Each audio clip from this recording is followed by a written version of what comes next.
So how'd you get the idea to open up a bar? That's a good question. Really the way we started was, I'm actually happen to be wearing the t-shirt. I'm working tonight, but for our other company, SEC Excursions, which is like a travel company, and we do trips for students to away football games in the SEC.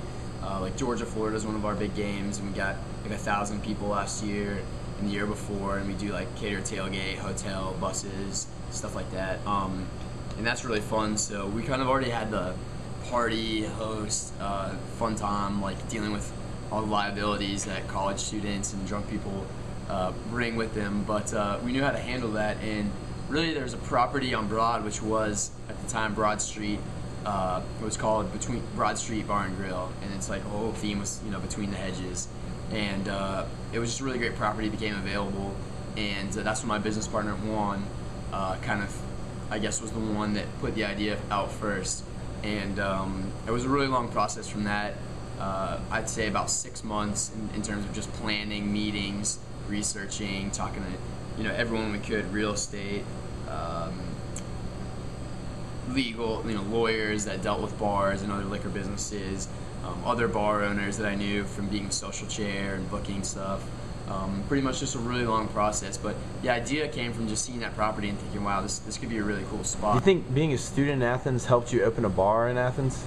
I think it definitely had advantages and disadvantages. I think most students probably aren't capable of handling the kind of hours and the responsibilities and liabilities that come with opening any kind of restaurant or any kind of business like this, brick and mortar business.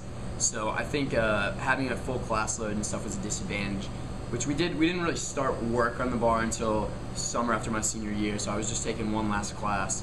But luckily we were used to working 40-hour weeks in addition to 15-hour, you know, classes. Myself and my business partner doing, you know, our other company, SEC Excursions, which is really a seasonal business. So in the fall, it takes sometimes 60, 70 hours a week. So a lot of people think, you know, we run the bar as a serious business, and a lot of people think, you know, it's just all fun and games and drinking and partying. And I never drink when I work. I'll be working tonight, managing. I won't touch my lips won't touch any alcohol. My hands will touch a lot. But I think it was an advantage that we knew our market, because we are our market. What kind of work goes into Moonshine that you don't think people know about? That's a good question. I think we spend a huge majority of our time dealing with, at this point in managing, just kind of administrative stuff. So the bureaucratic aspects of owning a bar are pretty difficult. Sometimes you encounter hostile business environments, you know, a lot of small towns. Obviously Athens has a prolific bar scene, so it's a little different, but you know, there's all sorts of licensing issues, insurance issues, tax issues, workers' compensation, payroll, all sorts of things like that, where if you want to be in business for a while and not go belly up like a lot of places do, you have to keep a really tight thumb on managing cash flows is another big issue for, I don't know if there's any business majors that are going to be watching this, but that's a huge issue, especially in small businesses. And so we spend a lot of our time doing that. And in the beginning, it was a lot more working. You know, we built this bar, actually all the furniture, pretty much with our bare hands, and learned a lot about power tools in the process. But that was more of our role in the beginning, and now it's a lot more of a administrative management role. So I think some people would be surprised at how many hours a week that actually takes up. What are some of the perks of owning a bar? Well, there's the obvious perks.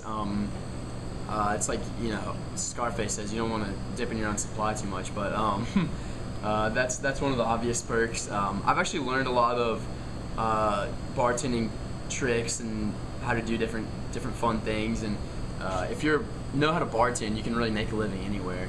So that's always good. And if you like to travel, you can just set up somewhere, and that's a marketable skill that unless you're in a country with no drinking, it's pretty much going to help you everywhere.